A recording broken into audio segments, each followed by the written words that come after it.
ngenda kubwira umunsi muri kino gitondo ngo hari ibintu bitazopfa bihindutse. Ngenda bamenyetse ko hari abantu badashobora kuzopfa bahindutse mu buzima. Hariho abantu bameze nk'ibitsitaza mu isi kandi abonye bamwe ntibari ready guhinduka.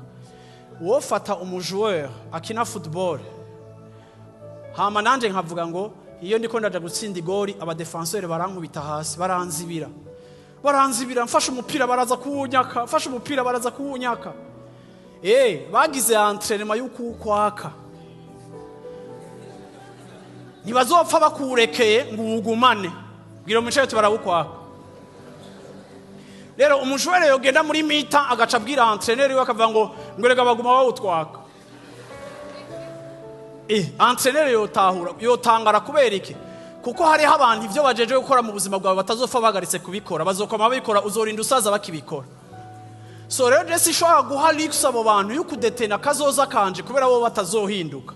Kandi singomba kuguma ndabitirira ivyo je ntariko ndavansamo.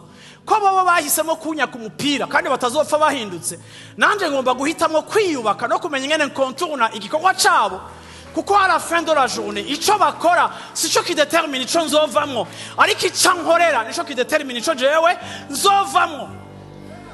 So rero muhagarike kuguma mwidogera bakajatu na ba Esperance na bakajatu na banuzenya muvuga ngo muririmba ngo banani kwa blocage pasteur wangu hani comprendre habani soutenir banani bakusutenire abandi ngo siniko ndiga amashuri ngo famille ntisutena. Reka nakubwire famille ntiwavutse ufitaniye contrat yuko izogusutena. Nimba sa famille yawe itabeze neza rondera soutien ihorebu, urondera imana yawe ishobora kuguha uyundi muryango, ishobora kuguha abaruta abanyamuryango bawe, ikaguha abantu bagukunda bakwitwararika bakakubera badasanzwe, nawe ukazovuga ngo narabonye imana aho ntari kuyibonera kuko imana yarangitwararitse igihe abandi badafite ico bakoze bifise ico yakoze, kuko twege tudafise esprit y'aba victime ariko twe turaba conquérant. Kandi ijambo ry'Imana rivuga ngo hamwe na Yesu tuzokora ivy'ubuhisi.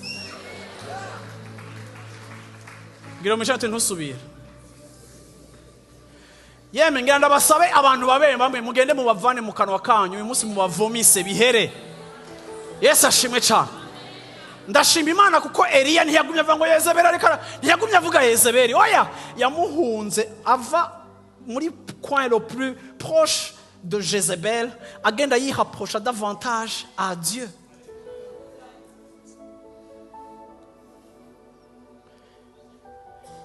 Hallelujah. Hallelujah.